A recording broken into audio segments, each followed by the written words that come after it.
Driver বলতেছে sir আমি নামাজ জামাতে পড়ব।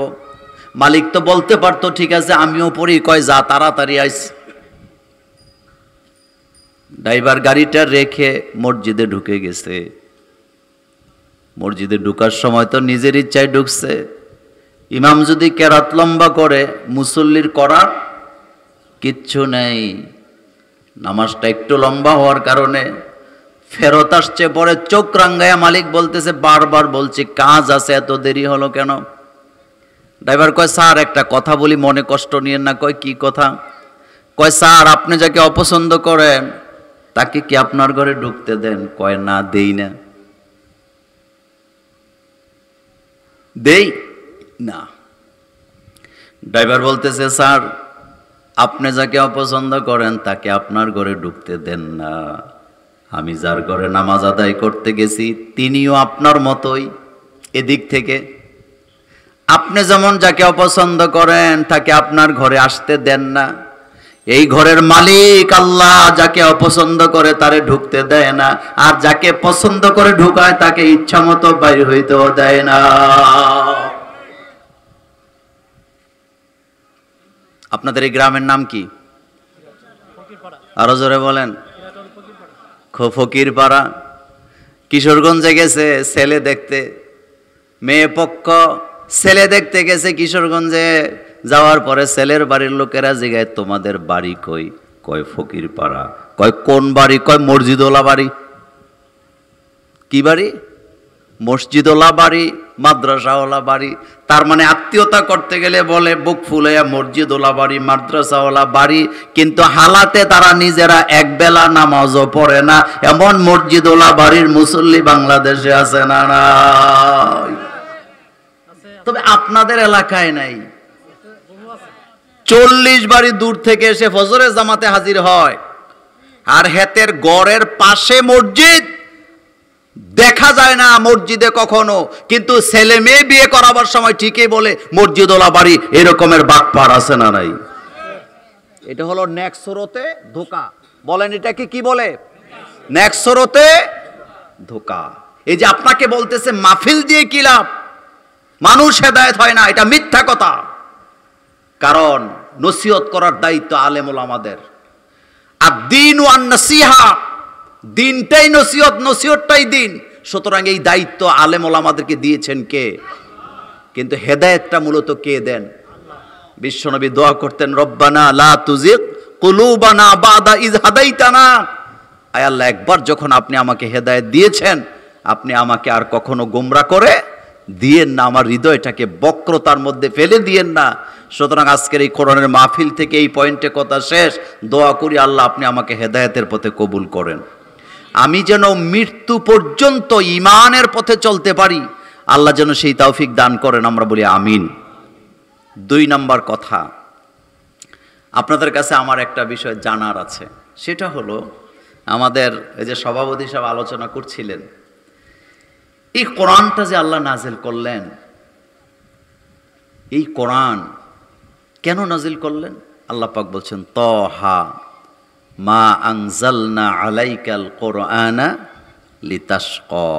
হাবিব, এই কোরআন আমি আপনার উপরে নাজিল করেছি, আপনি ক্লেশে পড়ে যাবেন, আপনি বিপদগ্রস্ত হবেন, অভাবগ্রস্ত হবেন, অভাবে পতিত হবেন, দুর্দশায় পতিত হবেন। এই জন্য আমি কোরআন নাজিল করি নাই, আমি কোরআন নাজিল করেছি আপনার ভাগ্যের পরিবর্তন করার জন্য।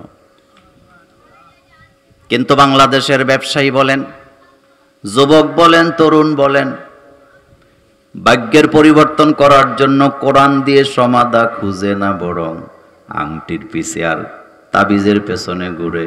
এমন যুবক আপনাদের কিশোরগঞ্জে নাই। দোকান একটা দিছে 10 লাখ টাকা পুঁজি, ব্যবসা করতে ধৈর্য লাগে, সময় দেওয়া লাগে, মেধা লাগে। ধৈর্যও নাই, মেধাও নাই, সময় ঠিক মতো দেয় না। কিন্তু একটা মাটির কি বলে এটা, পাতিল যে ঢাকনা দেয় হুজুর, এটারে কি কয়? ঢাকনা। মাটির ঢাকনার মধ্যে তাবিজ একটা লেখা দোকানের দরজার উপরে লটকায় রাখছে, আর মুছে তেল দিতেছে, এইটার কারণে আমার ভাগ্যের পরিবর্তন হয়ে যাবে। এমন অলস মার্কা মুসলমান বাংলাদেশে আছে না নাই? তুমি কপাল পড়া, তুমি বুঝো নাই। আল্লাহ বলছেন তাহা মা আনজালনা আলাইকাল কুরআনা লিতাশকা। হাড়ি পাতিলের মধ্যে তাবিজ লেখা লটকায় রাখলে ব্যবসা ভালো হওয়ার কোনো সম্ভাবনা নাই। যদি থাকতো তাহলে যিনি এটা বিক্রি করছে হাড়িওয়ালায় গরিব থাকার কথা না, বরং ইলন মাস্কের চাইতে আরো বড় ধনী হওয়ার সম্ভাবনা আছে না নাই? আংটির মধ্যে যে ভাগ্য খুঁজে, কিসের মধ্যে? লিটন দেওয়ানের আংটি। আপনাদের কিশোরগঞ্জের বাজারে আংটি বেচা হয় না? ভাগ্য পরিবর্তনের আংটি। তা আপনি বলেন একটা আংটির দাম 20 টাকা, 100 টাকা, 200 টাকা। আমার হাতে যেটা আছে এটা না হয় একটু বেশি দামি, কিন্তু আপনার কাছে আমি জানতে চাই, যিনি 20 টাকার আংটি বাজারে হকারি করে বেচে, তার আংটি যদি ভাগ্যের পরিবর্তন করতে পারত, তাহলে তার নিজেই তো সে কোটিপতি হইয়া ইলন মাস্কের খালতো ভাই হতো। ভাগ্যের পরিবর্তন কে করে? আরো চিল্লায় বলেন, কে করে? তা আপনি কোন সাহসে সেখানে যান? জিনের বাদশার কাছে যায় বসে থাকে, রাশিফল জানতে চায়, কত রকমের ধোঁকাবাজি। কিন্তু আজকের মাহফিলে আমি বলে দিয়ে যাই, আলেমদেরকে সাক্ষী রেখে, রাশিফলে বিশ্বাস করে যারা ঈমান হারাবে তারা এই অবস্থায় মারা গেলে কিয়ামতের ময়দানে আল্লাহ তাদের চেহারার দিকেও তাকাবেন না। রাশিটা হিন্দু ধর্ম থেকে আসছে। কি রাশি? কয় তোর হইল তুলা রাশি, তোর হইল বৃশ্চিক রাশি, তোর হইল কন্যা রাশি, তোর হইল কুত্তা রাশি। তো তুই কুত্তা রাশি, তুই কুত্তার মতো গেউ গেউ কর। এই ধরনের রাশি আছে না নাই? মুসলমানের সন্তান কখনো রাশির সামনে যেতে পারে না। আমাদের তকদিরের উপরে বিশ্বাস আছে না? ওয়াল কদরি খাইরিহি ওয়া শাররিহি মিনাল্লাহি তাআলা। আমার জীবনের ভালো মন্দ, সুখ দুঃখ সবটা দেওয়ার ক্ষমতা কার? আমেরিকার ইউনিভার্সিটির একটা ঘটনা বলে আমি মূল আলোচনায় চলে যাব। আমেরিকার জাতীয় ইউনিভার্সিটির 17 জন ডক্টরেট করা মনোবিজ্ঞানী প্রফেসর পৃথিবীর মানুষের উপরে তারা একটা গবেষণা করেছেন প্রায় 3.5 বছর। তাদের চিন্তা ছিল এই পৃথিবীতে সবচেয়ে সুখী কারা। এই গবেষণা যারা করেছেন তাদের ভিতরে একজনও মুসলিম ছিল না। কেউ খ্রিস্টান ছিল, কেউ ইহুদি ছিল, আর কেউ কোনো ধর্মই মানে না। রিপোর্ট যখন দিছে, আমি পুরা রিপোর্টটা বলবো না, শুধু 2টা পয়েন্ট বলবো। তারা প্রথম পয়েন্টে বলেছে এই পৃথিবীতে ইহুদিদের কাছে, খ্রিস্টানদের কাছে সম্পদ আছে, কিন্তু তাদের কাছে সুখ নেই। এই পৃথিবীতে সবচেয়ে সুখী জাতি হলো মুসলমানেরা। সুবহানাল্লাহ, আস্তে কর, মানুষে শুনবো। কারা? আচ্ছা, 2 নাম্বার পয়েন্টে তারা বলেছেন যে মুসলমানেরা যে সুখী তার কারণটা কি ছিল। তারা সেখানে বলেছেন সবচেয়ে বড় কারণ হলো এই পৃথিবীতে যত জাতি আছে যখন কোনো বিপদে পড়ে যায় ডিপ্রেশনে চলে যায়। ডিপ্রেশনে গেলে সে তার এই কষ্টটা ভুলার জন্য মদের বারে যায়, মদ খায়, নেশা করে। কিন্তু মুসলিম জাতি একমাত্র জাতি, তারা যত বড় বিপদে পড়ুক না কেন আকাশের দিকে তাকায় একটা কথাই বলে, আলহামদুলিল্লাহ, আমার আল্লাহ যা করেছেন আমার ভালোর জন্যই করেছেন। এই শব্দটা বলার কারণে তারা ডিপ্রেশনে যায় না, মদও খায় না, আত্মহত্যাও করে না, বরং উল্টা তাদের আত্মবিশ্বাস আরো বেড়ে যায়। কি বলে মুসলমানেরা? আমাদের বাংলাদেশে মদের বার আছে না নাই? কথা জোরে বলেন।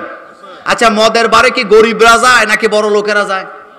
তো এত টাকার মালিক হেতে মদের বারে গেছে কেন? আপনি কানে কানে যায় জিজ্ঞেস করবেন, কি রে ভাই, তোমার তো কোটি কোটি টাকার মালিক, তুমি মদের বারে আসছো কেন? হেতে একটা কথাই বলবে, এত কথা বললো না, ডিপ্রেশনে আসি, একটু ভুগতেছি, একটু মদ খেয়ে শান্তি চাই। কথা কি সত্য? কিন্তু আপনি আমি যখন বিপদে পড়ি আপনারা কি বলেন?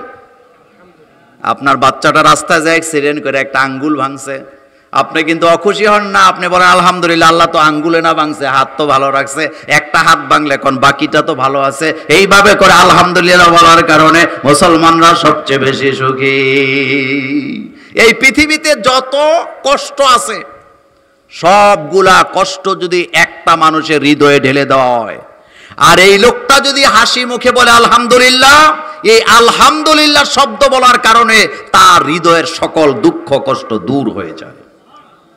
কিন্তু আমরা বুঝি না, দুঃখ কষ্ট যখন হৃদয়ে আসে এই কষ্টের কথাগুলা বলতে হবে কাকে? কিন্তু আমরা কাকে বলি? পাশের লোককে বলি। অথচ আপনি খবর নিয়ে দেখেন পাশের লোকেরই বিপদের কোনো শেষ নাই। আমাদের বাংলাদেশের মায়েরা বোনেরা যখন ওনার বান্ধবী, ওনার চাচতো বোন, খালতো বোন ওনার বাড়িতে বেড়াতে আসে, তখন উনি ওই মহিলারে বলে, বোন আজকে যাইতে দিমু না, আজকে সারা রাত তুই থাক, সারাটা রাত তোর কাছে আমার হৃদয়ের কষ্টগুলা বলে কি করব, হালকা হব, হৃদয়টা শান্ত করব, তুই থাক। কিন্তু আমি বলি, মা গো, তুমি যেই লোকেরে মানে ফায়ার করে রাখতেছ যে থাক, রাত্রে দুঃখ বলে একটু ঠান্ডা হব, হালকা হব, খোঁচা দিয়া দেখো তোমার চাইতে অনেক বেশি দুঃখ তার হৃদয়ে জমে আছে। কথা কি সত্য? আপনি অনেক টাকা ঋণ, হেঁটে হেঁটে মানুষের কাছে যদি বলেন আপনার লাভ না লস? কত লস? আপনারই কেউ টাকা হাওলা তো দিবে না, দিলেও 10 টাকা দিয়ে মনে মনে করবো যা আল্লাহর হস্তে দিলাম, দিলে দিস, না দিলে না দিস।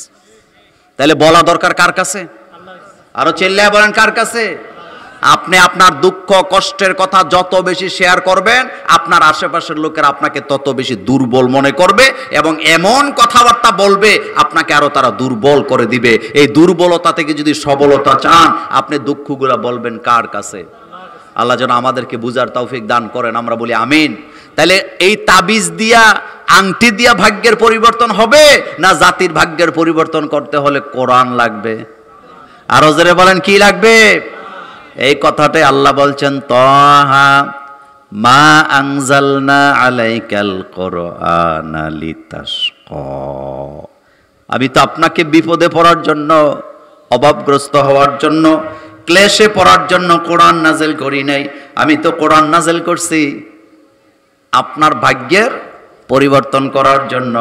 সুতরাং বাংলাদেশে কত আইন আমরা দেখছি 53 বছরে, আমরা সেখানে সমাজতন্ত্র দেখছি, ন্যাপ দেখছি, কমিউনিজম দেখছি, ধর্মনিরপেক্ষ মতবাদ দেখছি, জাতীয়বাদের সরকারও দেখছি। যদি ভাগ্যের পরিবর্তন করতে হয় আল্লাহর কোরআনের আইনের দরকার আছে না? আল্লাহর কোরআনের আইন যদি চালু না হয়, মুছে তেল দিতে পারবেন কিন্তু ভাগ্যের পরিবর্তন হবে না। একটা কথা বলি, সেটা হলো আমাদের দেশে জমি জমার মামলা আছে না নাই? আপনাদের গ্রামে নাই? আচ্ছা বলেন তো, জমি জমার মামলা যখন করা হয়, মামলা করে দাদায়, রায় পায় নাতিরা মলে যায়। মুরব্বীরা বলেন কথা সত্য না মিথ্যা? তো এটা কি ইনসাফ হইল না জুলুম হইল? আপনি বিচার চাইয়া যেন বিপদে পড়ে গেছেন, তুই মর, তোর ছেলেও মরুক, তোর নাতি না মলে রায় পাবা। এটা জুলুম, এটা ব্রিটিশদের করা আইন, যেটা দিয়ে জুলুম করা হয়েছে। একটা মূলা ঝুলায়া রাখছে, মূলত তারা রায়টায় দেওয়ার জন্য এটা করে নাই। ইসলাম যদি ক্ষমতায় আসে, যে কোনো মামলা 3 মাসের মধ্যে নিষ্পত্তি করে দেওয়া হবে। কয় মাস? 3 মাস। কয় মাস? তো এটা বুঝেন না কেন? এটা বুঝতে হইলে ওই নেতা বিড়ি খাওয়া ছাড়তে হবে। নেতা 1 প্যাকেট বিড়ি দিলে খুশি হয়ে যায়, 500 টাকা দিলে খুশি হয়ে যায়, এরকমের লোক আমাদের দেশে আছে না নাই? আল্লাহ যেন আমাদেরকে এই জাতিকে হেফাজত করেন, আমরা বলি আমিন। তাহলে ভাগ্যের পরিবর্তন করতে হলে কি লাগবে? কোরআন। বলেন কি লাগবে? কোরআন। তা আজকে আমাকে একটা বিষয় তারা দিছেন, মাশাআল্লাহ, ইসলামী জীবন আদর্শ ও বিবাহ পদ্ধতি। মাশাআল্লাহ। তা আমি বিয়ে নিয়ে একটু কথা বলি, আসেন, যদ্দূর পারি যাওয়া যায় ইনশাআল্লাহ। লা ইলমা লানা ইল্লা মা আল্লামতানা। আচ্ছা, আপনাদের কাছে আমার একটা প্রশ্ন, যেভাবেই বুঝেন সেভাবেই জবাব দিয়েন।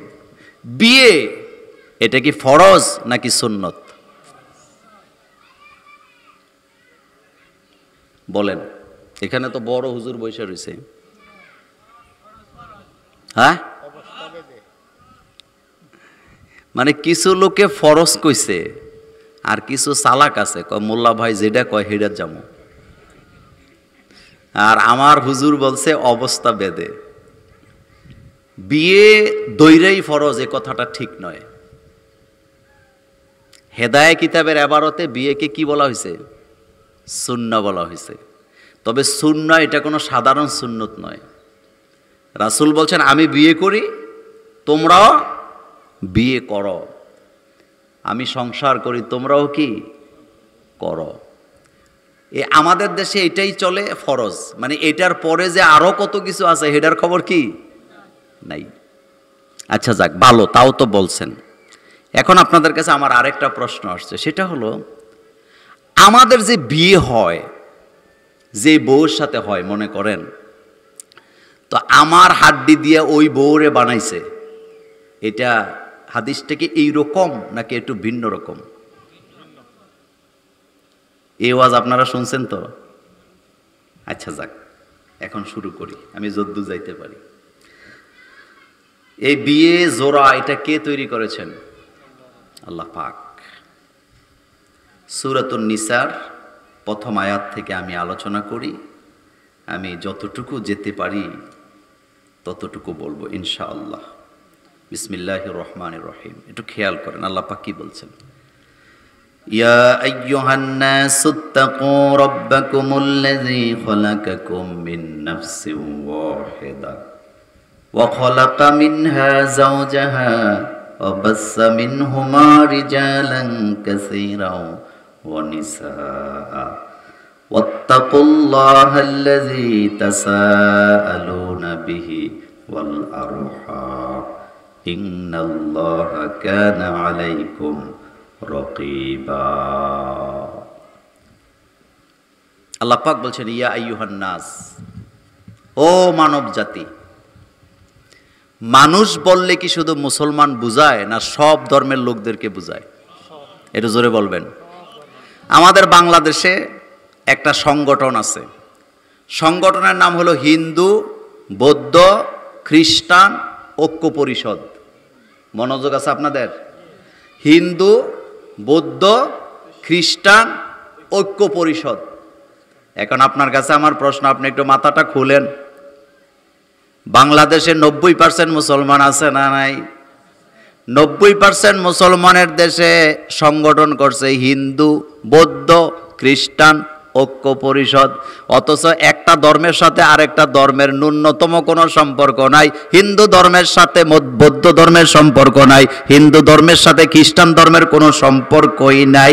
অথচ অরিজিনাল যারা খ্রিস্টান তাদের সাথে আমাদের আহলে কিতাব হিসাবে একটা সম্পর্ক থাকার পরেও 90% মুসলমানের দেশে মুসলমান শব্দটা বাদ দিয়া তিনটা ধর্ম দিয়া যারা সংগঠন করছে তাদের উদ্দেশ্য যে খারাপ এতে কোনো সন্দেহ নাই। তারা আমাদেরকে বাদ দিছে, কিন্তু আমাদের আল্লাহ তাদেরকে বাদ দেয় নাই। যেমন সূরাতুন নাস, কোন সূরা? সূরা নাসে আল্লাহ পাক বলছেন কুল আউযু বিরাব্বিন নাস মালিকিন নাস ইলাহিন নাস। আল্লাহ বলতেছেন হে নবী আপনি বলেন আমি আশ্রয় চাই মানুষের রবের কাছে, মানুষের মালিকের কাছে, মানুষের ইলার কাছে। মানুষ শব্দ যেখানে বলা হয় শুধু মুসলমান বলা হয় না, হিন্দু বৌদ্ধ খ্রিস্টান মুসলিম অমুসলিম সকলের কথা আছে না নাই? এই আয়াতে আল্লাহ পাক শুধু মুসলমানদেরকে টার্গেট করেন নাই, আল্লাহ ডাক দিয়েছেন ইয়া আইয়ুহান নাস, ও দুনিয়ার মানব জাতি। কিন্তু তারা ডাক দিছে ও হিন্দুরা, ও খ্রিস্টানেরা, ও ইহুদিরা, কি বলে বৌদ্ধরা, আসো মুসলমানদেরকে শায়েস্তা করি। যদি তাদের উদ্দেশ্য এটা না হতো, 90% মুসলমানের দেশে ইসকনের লোকেরা দিবা লোকে আমার ভাই সাইফুলকে তারা হত্যা করার সাহস পেত না। বাংলাদেশের ইতিহাসে ইসকন তাদের কার্যক্রম যেদিন থেকে শুরু করেছিল সেদিন থেকে নিয়ে আজকে পর্যন্ত কোনো আলেম ওলামা, কোনো মুসলমান যুবক তাদের কোনো সংগঠনের লোকদের হাতে একটা থাপ্পড় দিয়েছেন একটা প্রমাণ তারা দিতে পারবে না।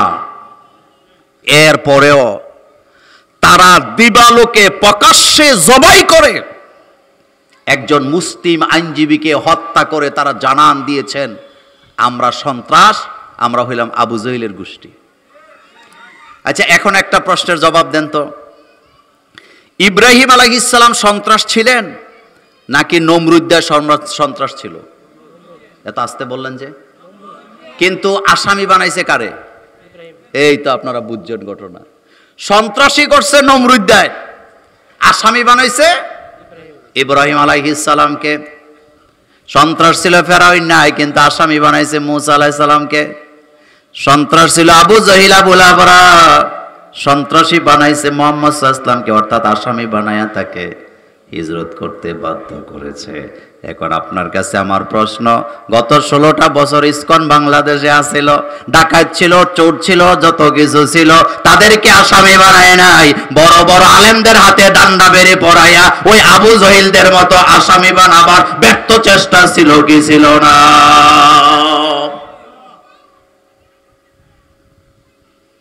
একটা যুবককে দিবালোকে প্রকাশ্যে হত্যা করা হলো। এই ঘটনা যদি কোনো মুসলমান যুবকেরা করত, এতদিনে তছনছ হয়ে যেত। কথা কি ঠিক বললাম? কিন্তু এত বড় ঘটনার পরেও আমরা মুসলমানেরা শান্ত আছি নাকি নাই? আচ্ছা বলেন তো, 90% মুসলমানের দেশে ইসকন, তাদের সদস্য কত হবে? আর আমরা মুসলমানেরা যদি থুতু দেই, তাদের গোসল হবে নাকি হবে না? কিন্তু এরপরেও তারা এত বড় বান্দ্রামি করার সাহসটা পাইল কেমনে? এটার ব্যাপারে আমি আপনাদেরকে দুইটা ঘটনা বলি। প্রথম কথা হলো, এক মহারাজ একটা বানর পালতো। বানর ছিলেন তো আপনারা? আপনারা কি বলেন? বানরের কি থাকে? লেজ থাকে, কিন্তু মানুষের কি থাকে না? লেজ থাকে না। ওই যে নোয়াখালীতে এক মাহফিলে গেছি, ওই দিন এক নেতা এসে বলতেছে, হুজুর দোয়া করেন আপনাদের লেজে ধরে যদি জান্নাতে যেতে পারি। তা আমি হাসি দিয়ে বললাম, তাইলে বোঝা গেল জান্নাতে যারা যাবে তাদের একটা করে লেজ থাকবে। এরকমের বলার লোক আমাদের দেশেও কি? কয় ছেলেরে মাদ্রাসায় দিছি যাতে লেজে ধরে জান্নাতে যেতে পারি। তো ছেলে যখন জান্নাতে যাবে তার কি লেজ থাকবে নাকি? মানুষের কি লেজ থাকে? কবি আফসোস করে বলেছেন, লা হাওলা ওয়ালা কুওয়াতা কুনসা বাশার হায়, সুরতে বুঝি না মগর দম তো নেই হায়। কি অসাধারণ কথা! লা হাওলা ওয়ালা কুওয়াতা কুনসা বাশার হায়। আরে লা হাওলা এটা কি মানুষ? বানরের মতো কাজ করে। কিন্তু বানরের সাথে তার পার্থক্য আছে। বানরের লেজ আছে, তার কি নাই? লেজ নাই। এরকমের বানর মার্কা মানুষ আমাদের শাহবাগে আছে না নাই? কথা তো আসতে বলেন কেন? আজ এবার শোনেন, এই রকমের একটা বানর পালতো এক মহারাজ। তো বানর সিস্টেম ছিল, মহারাজের হাতে একটা জালিবেদ ছিল। বানরকে দুধ কলা খাওয়াইয়া তার পাছার মধ্যে 5টা পিট্টি দিয়া লাল করে দিত। দিলে বানরটা ওই পাশের গাছে যেয়ে বসে থাকতো, সারাদিন ওখানে বসে বসে হাত আর পা চাটতো। তো একদিন মহারাজের বন্ধুরা তার বাড়িতে দাওয়াত খেতে আসছে দুপুরবেলা, সবাই খাচ্ছে। মহারাজ তো বানরকে খুব আদর করে। বানর যখন কাছে আসছে, তারে দুধ কলা খাওয়াবার পরে মহারাজ হাতের লাঠিটা নিয়ে তার পাছাটারে লাল করে দিছে। কথা কি বুঝেন? পাছা বুঝেন তো আপনারা? আপনারা কিশোরগঞ্জে কি বলেন? পাছাই বলে। লাল করে দিস। দেওয়ার পর একজন বন্ধু বলতেছে, দোস্ত এত বড় জুলুম, তুমি তারে দুধ কলা খাওয়াইয়া পালো, আবার পাছা লাল করে দাও কেন? কয় দোস্ত, এটা বুঝতে হলে আমার বাড়িতে তোমাকে 3 দিন থাকা লাগবে। কয় থাকবো 3 দিন, এরপর রহস্য জেনে যাব। তুমি খাওয়াও, তুমি আবার পাছা লাল করো। কয় ঠিক আছে, তুমি থাকো 3 দিন, আমি তোমাকে বুঝাই দেব। পরের দিন বানরকে দুপুরবেলা দুধ কলা যখন খাওয়াইছে, আজকে তো আর মহারাজ পিট্টি দেয় নাই, পাছা করে নাই। বানর আজকে যখন পিট্টি খায় নাই, পাছাও লাল হয় নাই, যেখানে বসে খাইছে ওই জায়গায় চুপচাপ বসে আছে। আপনাদের মনোযোগ আছে? আজকে আর গাছে কি যায় না। দ্বিতীয় দিন আবার দুপুরবেলা দুধ কলা খাওয়াইয়া আবার যখন পাছা লাল করে নাই, আজকে আর ওই যেখানে খাইছিল ওখানে নাই, মহারাজের কোলে এসে বসছে। প্রমোশন হয়েছে না ডিমোশন হয়েছে? প্রমোশন হয়েছে না ডিমোশন হয়েছে? প্রমোশন হয়েছে। তো মহারাজ কিছু বলে না। তৃতীয় দিন আবার দুধ কলা খাওয়াইয়া আজকেও পাছা লাল করে নাই, আজকে ওই জায়গায়ও নাই, কোলেও নাই। আজকে কোথায় বলেন তো? ঘাড়ের উপরে উঠে বসছে। এখন মহারাজ চোখ বাঁকা করে বন্ধুর দিকে তাকায় বলতেছে, কি বুঝলা?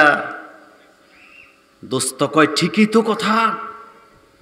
3 দিনের মাথায় কাঁদে। তো মহারাজ কয়, আরেকদিন যদি পাছা লাল না করি কই যাবে? আর তো কোনো জায়গা নাই।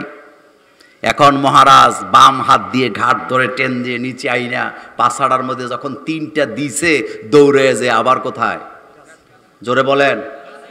সুতরাং এই যে বান্দরামি করতেছে, আপনি বান্দরামির সুযোগ দিচ্ছেন।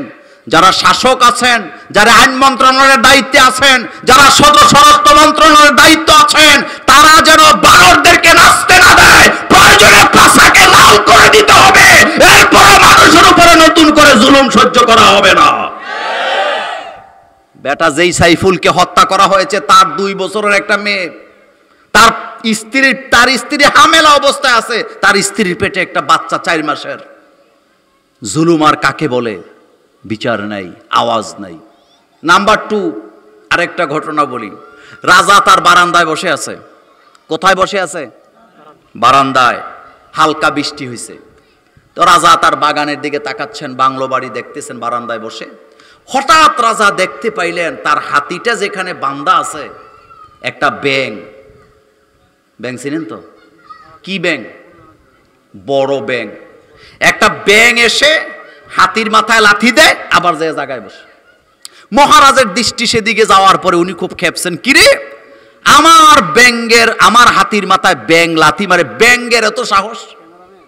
কারণ হাতিটা তো মহারাজের।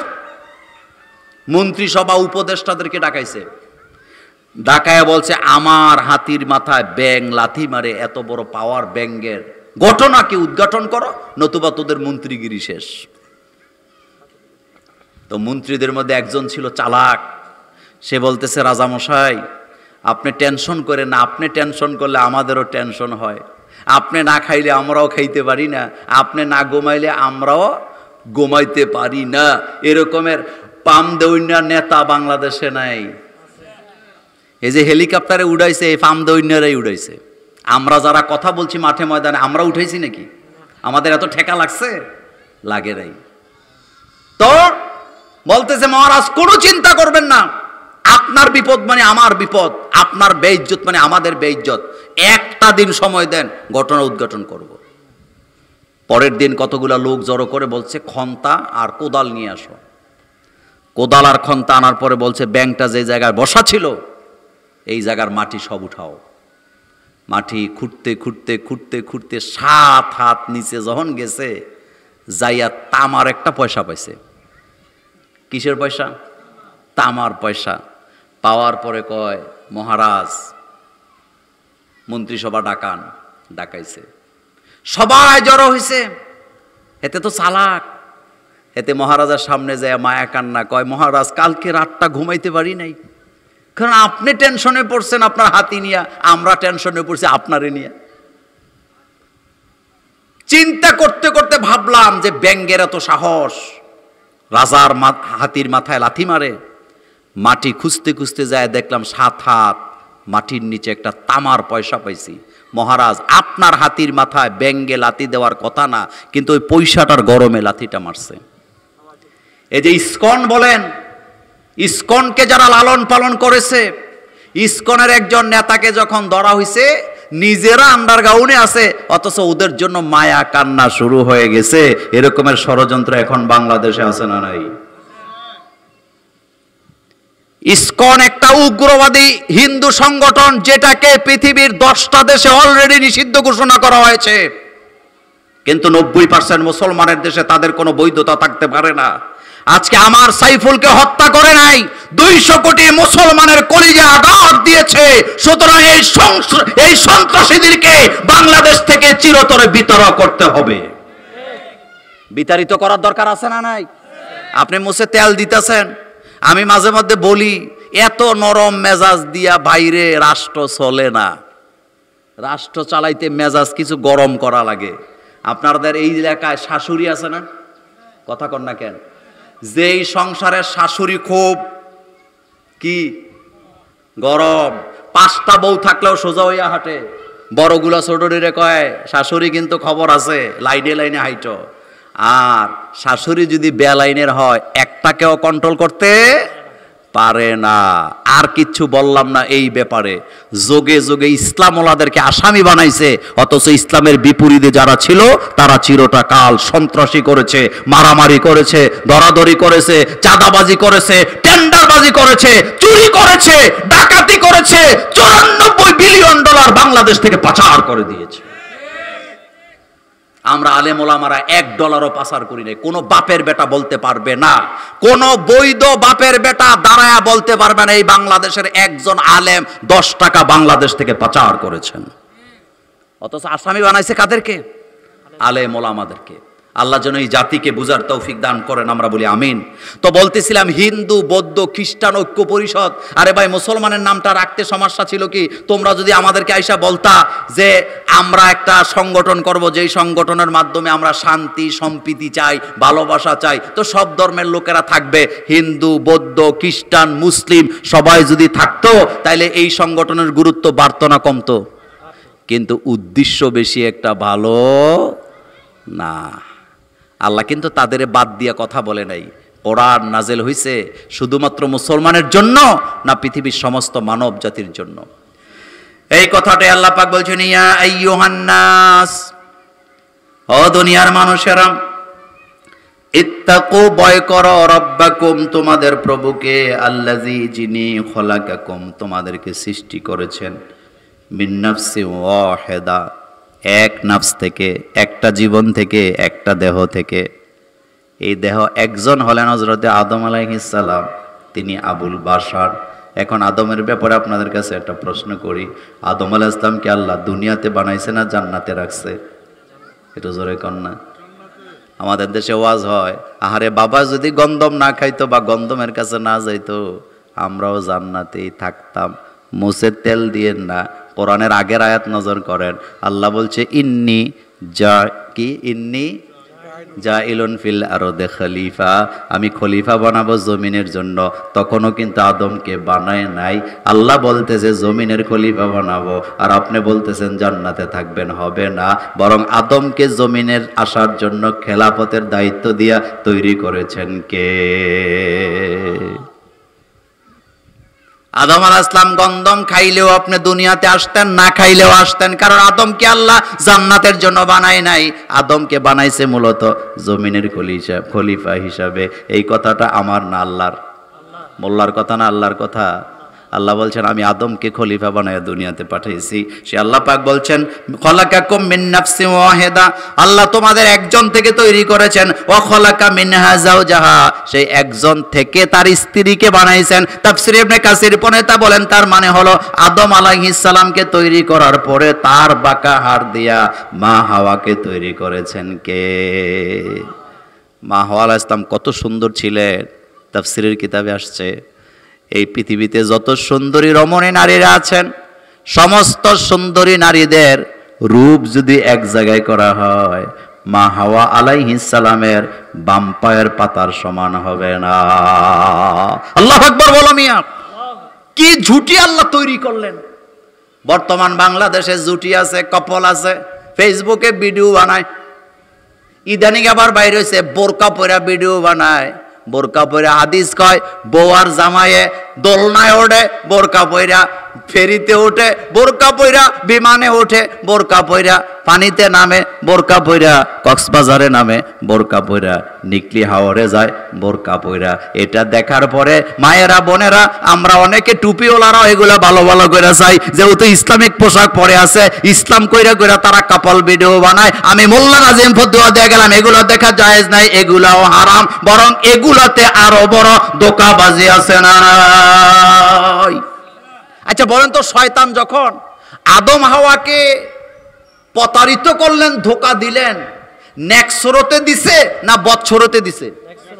কথা আসতে বলেন কেন? কোন সুরতে দিছে? মায়া কান্না চোখে আছে না নাই? গালে দাড়ি আছে না নাই?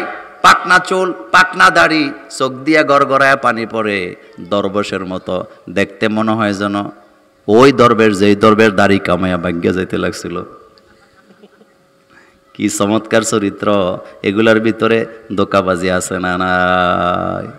বেটা নির্লজ্জ, তুই বেটা কাপল ভিডিও বানাস, স্বামী আর স্ত্রী বেডরুমে, মশারি টাঙাইতেছে, একজন শুয়ে আছে আরেকজন মশারি টাঙায়, এই ভিডিও বানাইয়াও ফেসবুকে দেয়।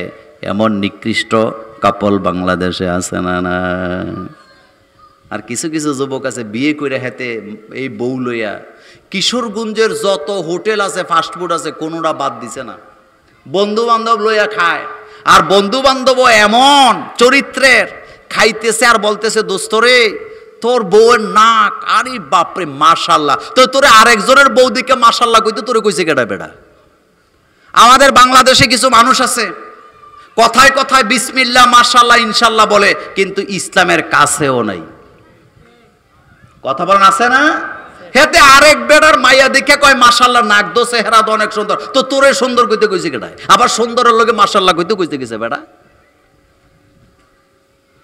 আমার কলেজের ভাইরা বলতেছিলাম আল্লাহ পাক বলছেন অখলাকা মিনহা যাওজাহা, আল্লাহ একজনকে তৈরি করলেন, সেখান থেকে তার স্ত্রীকে তৈরি করলেন। অবাসসা মিনহুমা রিজালান কাসীরা ওয়া নিসা, সেখান থেকে কোটি কোটি লক্ষ লক্ষ মিলিয়ন মিলিয়ন নরনারী সারা পৃথিবীতে ছড়ায় দিছেন কে?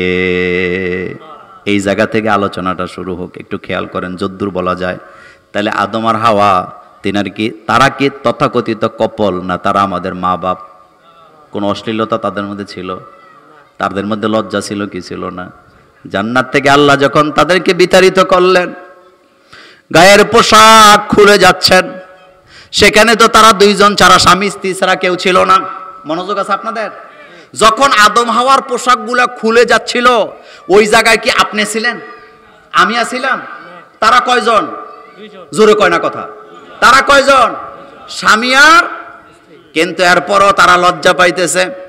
আমার কথাটা একটু বোঝার চেষ্টা করেন। স্বামী স্ত্রীর সামনে, স্ত্রী স্বামীর সামনে তো লজ্জা পাওয়ার কথা না, কিন্তু তাদের মধ্যে কত লজ্জা। স্বামী স্ত্রী দুইজন ছাড়া জান্নাতে কেউ নাই। যখন তারা শয়তান দ্বারা প্রতারিত হলেন, তাদের পোশাকগুলা যখন খুলে যাচ্ছিল, খুলে গেল, একজন আরেকজনকে লজ্জা পাইতেছে। আর আমার দেশের যুবক যুবতীরা এখন বন্ধু বান্ধবকেও লজ্জা পায় না। এক রিকশার ভিতরে বৈশা কাঁধের উপরে কাঁধ দিয়া রাস্তার পর রাস্তা ঘুরে, সিএনজির ফুট উড়াইয়া ঘুরে, এমন নির্লজ্জ যুবক যুবতী আছে না? না।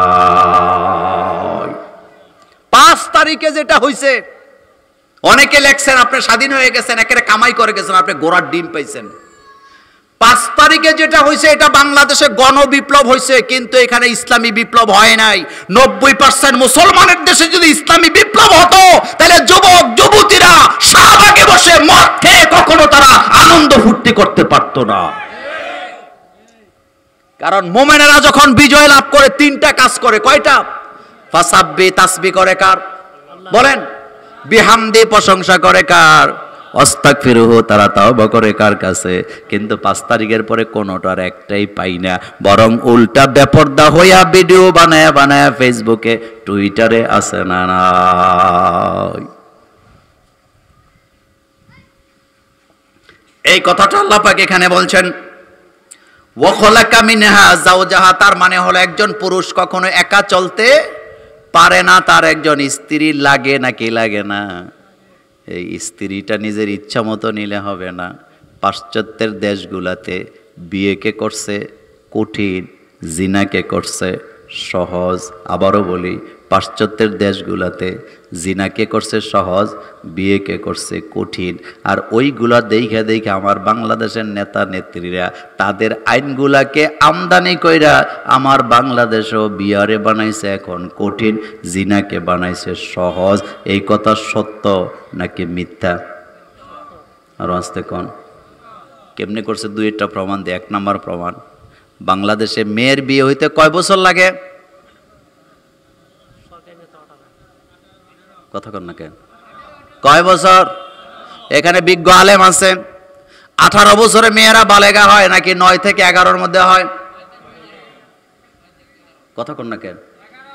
আমার দেহের ভিতরে কি খেলা চলে এটা কি নেতারা জানে না, আল্লাহ জানে। তো আইন করছে 18-র আগে বিয়ে নয়। ওকে, আমার কোনো আপত্তি ছিল না এই জায়গায়, কিন্তু আইনটা তো এইভাবে করা উচিত ছিল। আইন করছে 18-র আগে যদি বিয়ে হয়, 1 নম্বরে মোল্লা জেলে যাবে, 2 নম্বরে কাজী সাহেব জেলে যাবে, 3 নম্বরে যেই চেয়ারম্যান জন্ম নিবন্ধন দিছে হেতেও জেলে যাইব। মা বাপও জেলে যাবে, আর দুলা খানা টানা ফালাইয়া বাগা লাগবে পুলিশ আইলে। এই ঘটনা কিশোরগঞ্জে আছে না? না। তো ঠিক আছে, সাধুবাদ জানাইলাম, 18-র আগে বিয়ে হবে না। কিন্তু জানতে চাই, এমন একটা আইনও তো বাংলাদেশে থাকা দরকার ছিল যে 18 বছরের আগের কোনো মাইয়া কোনো ছেলের সাথে ফিল্ডিং মারতে পারবে না, যদি মারে 10 বছরের জেল। ওই জায়গায় 100 টাকা জরিমানা দিয়া মাথার মধ্যে মুছা দিয়া কয় যাও, এগুলা করলে হবে না। আর বৈধ বিয়া, মা বাপ তার মেয়েকে বিয়ে দিবে, যৌবনের দরকার, সংসারের দরকার, বিয়ে দিবে। ওই জায়গায় বাধা দিয়া পুলিশ এই না 14 গোষ্ঠীর জেল খাটানো, এটা কখনো ইসলামের আইন হতে পারে না।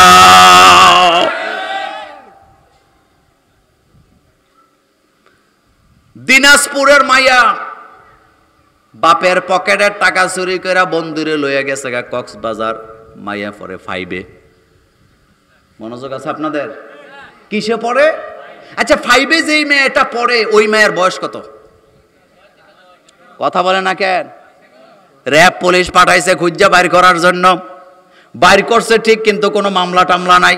কয়রা না বালক, কিচ্ছু বুঝে না। আপনার কাছে জানতে চাই যে এই মেয়েটা ক্লাস 5-এ পড়ে, এই মেয়েটা বুঝি না বালক। আগের দিনের মা বোনদের বিয়ে হয়েছে কোন ক্লাসে? চুপ করে আছেন যে? আমার মতো যারা, আমার হুজুরের মতো যাদের বয়স হয়েছে, আমাদের মাদের বিয়ে হয়েছে কয় বছরে মিয়া? আমি আপনাকে বলি, আপনার মেয়েকে আপনি 30 বছর বয়সে বিয়ে দিছেন, মানে আপনি তাকে জুলুম করছেন, আপনি তাকে হত্যা করে দিছেন, আপনি তার জীবনের অর্ধেক যৌবনকে ধ্বংস করে দিছেন। আপনি আপনার মেয়েকে 30 বছর বয়সে বিয়ে দিছেন, মাস্টার্স পাস করায় বিয়ে দিছেন, অনার্স পাস করায় বিয়ে দিছেন। আপনি আপনার মেয়ের প্রতি জুলুম করছেন, তার যৌবন আপনি ধ্বংস করছেন, তার হক আপনি নষ্ট করছেন। এই মেয়ে বিয়ের পরে শুধুমাত্র বাচ্চা পয়দা করতে পারবে, কিন্তু স্বামী কি জিনিস, স্বামীর প্রতি কিভাবে শ্রদ্ধা দেখাতে হয়, জীবনেও সে শিখতে পারবে না। স্বামী কি জিনিস, স্বামীর প্রতি কতটা ভক্তি শ্রদ্ধা থাকতে হয়, এটা যদি করতে চান, মেয়ে বালেগা হওয়ার পরে আপনাকে বিয়ে দিতে হবে। আপনি বুড়া করে বিয়ে দিছেন, আপনি খুব প্রাউড ফিল করেন, আমার মেয়ে। আমাদের বংশের মধ্যে মেয়েদেরকে মাস্টার্সের আগে বিয়ে দিই না। তুই এটা ফেরতি নিবে না। মেয়েরা বালেগা হয় আগে না ছেলেরা বালেগ হয় আগে? এটা এই পদ্ধতি কে তৈরি করেছেন? 9 থেকে 11। 9 থেকে 11। এখন আপনাকে আমি একটা কথা বলি, রাসূল কারীম সাল্লাল্লাহু আলাইহি ওয়াসাল্লাম যখন আম্মা জান আয়েশারে বিয়ে করছিলেন, মা আয়েশার বয়স কত? আর আস্তে কোন? এখন কয় শিশু বাচ্চারে বিয়ে করছে, গাদা কোথাকার। মা আয়েশার সাথে তুমি কেমনে শিশুকে তুলনা করো? আচ্ছা, ওই জায়গাটাতে পড়ে যাই। এখন জানতে চাই, হাদিস যে বর্ণনা হয়েছে, মা আয়েশা 2 নম্বরে আছে না নাই? কত হাদিস, পারিবারিক হাদিস, স্বামী স্ত্রীর হাদিস, পবিত্রতার হাদিস। মা আয়েশা ছাড়া জাতি অচল। আপনাদের মনোযোগ আছে? মা আয়েশা ছাড়া পবিত্রতার হাদিস, স্বামী স্ত্রীর হাদিস কি? জাতি অচল। তিনি এই হাদিসগুলো আমাদেরকে শিখাইছেন। আরবের নারীরা রাসূলের কাছে মাসালা জিজ্ঞেস করতে লজ্জা পাইতো, তার স্ত্রীদের কাছ থেকে জেনে নিতেন। আর তাদের মধ্যে অন্যতম ছিলেন আম্মা জান আয়েশা সিদ্দিকা রাদিয়াল্লাহু তাআলা আনহা। আবু হুরায়রার বর্ণনা আসছে, মা আয়েশা যেটা শুনতেন তিনি কখনো সেটা ভুলে যেতেন না। এত মেধাবী ছিলেন তিনি। এই পৃথিবীতে যত বড় বড় নেতা মেতা খেতা কবি বলেন, ছোট ছোটই বিয়ে করছে, বড় বিয়ে করে নাই। ওই দিকে গেলে কথা লম্বা হয়ে যাবে। ইসলাম জিনাকে করেছে কঠিন, বিয়েকে করেছে সহজ। আর পাশ্চাত্যের আইন বিয়াকে করেছে কঠিন, জিনাকে করেছে সহজ। আমার কলেজার ভাইয়েরা, রাসূলের কাছে এসে একজন মহিলা এসে বললেন, ইয়া রাসূলুল্লাহ সাল্লাল্লাহু আলাইহি ওয়াসাল্লাম, আমি আপনাকে বিয়ে করতে চাই। রাসূল চুপ করে আছেন, কোনো উত্তর দেয় নাই। একজন সাহাবা বললেন, হুজুর আপনি চুপ আছেন, বুঝতে পেরেছি আপনি রাজি নন, আপনি অনুমতি দিলে আমি এই মহিলাকে বিয়ে করব। আল্লাহর নবী বললেন, মোহরানা নিয়ে আসো, একটা আংটি, লোহার আংটির বিনিময়ে বিয়ে করো। আমার কলিজার ভাইয়েরা, ইসলাম শিখাইছে মোহরানা দিয়ে বিয়ে করো, হোক সেটা একটা লোহার আংটির বিনিময়ে। আর বর্তমানে বিয়ার নাম লইলে 10 লাখ টাকা 15 লাখ টাকা কাবিন, এই ধরনের ভয় আমাদের কিশোরগঞ্জে নাই। বিয়ার কথাবার্তা চলতেছে, মোহতামেম হুজুরও গেছে, খতিব সাহেব হুজুরও গেছে, এলাকার সর্দার মেম্বার চেয়ারম্যানেরাও আইছে। এবার আলোচনা চলতেছে মোহরানা নিয়া। মেয়ে পক্ষ বলতেছে 15 লাখ দিতে হবে, ছেলে পক্ষ বলতেছে না এত টাকা দেওয়া যাবে না। ছেলে হুজুরের দিকে তাকায় কয় হুজুর যা কয় তাই মানবো, কারণ হুজুর আমাদেরকে শিখাইছে এত টাকা মোহরানা দেওয়া লাগে না, আমার যা তৌফিক আমি আছে সেটাই দেব।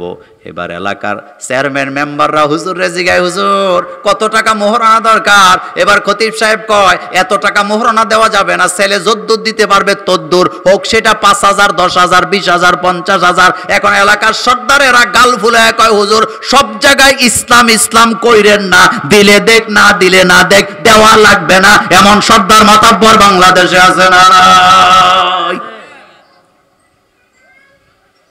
আপনাদের এলাকায় নাই? হুজুরের নিচে মূলত শুধু বিয়ার দোয়াটা করানোর জন্য, বাকি সব কথা সর্দারেরা কয়, মেম্বারেরা কয়। মেম্বার সাহেব কয় অসুবিধা নাই, দিলে দিস না দিলে না দে, এটা ফর্মালিটি। আমি বলি বেটা মোহরানা ফর্মালিটি, এটা তোমারে শিখাইছে কেডায়? তোমার মাথার মধ্যে বুঝ চাপছে নাকি? মোহরানা কখনো ফর্মালিটি হতে পারে না, এটা ফরজ, এটা ফরজ, এটা ফরজ, এটা মোল্লার কথা না আল্লাহর কথা। এটা কি ফরজ না নফল? ফরজ। তো মেম্বার সাহেব যে কইতেছে, স্যার সর্দার যে বলতেছে দিলে দিস না দিলে না দিস, এটা ফর্মালিটি। এখানে জুলুম করা হচ্ছে, বিয়েটাকে কঠিন করে দেওয়া হচ্ছে। আমি তো কথা বলতেছি গ্রাম অঞ্চলে, এই জন্য এই কথাটা বলতে চাইছি না, তবে একটা ইঙ্গিত দিয়ে দেই। পৃথিবীর বর্তমান অবস্থাটা এমন হয়েছে 200 টাকা হলে জিনা করা যায়, কিন্তু 2 লাখ টাকা দিয়ে বিয়ে করা যায় না। তাহলে জিনাটা সহজ হয়েছে কিনা? জিনার আয়াত যখন আল্লাহ নাজেল করলেন, আল্লাহ কিন্তু ওখানে বলেন নাই যে তোমরা জিনা করবা না, আল্লাহ সেখানে বলেছেন জিনার কাছেও যাবা না। লা তাকরাবুজ জিনা, লা তাকরাবুজ জিনা, লা তাকরাবুজ জিনা, জিনার নিকটবর্তীও হইও না। আর এখানে জিনাটাকে কি করা হয়েছে? একেবারে সহজ করে দেওয়া হয়েছে। আর আজান হইতেছে,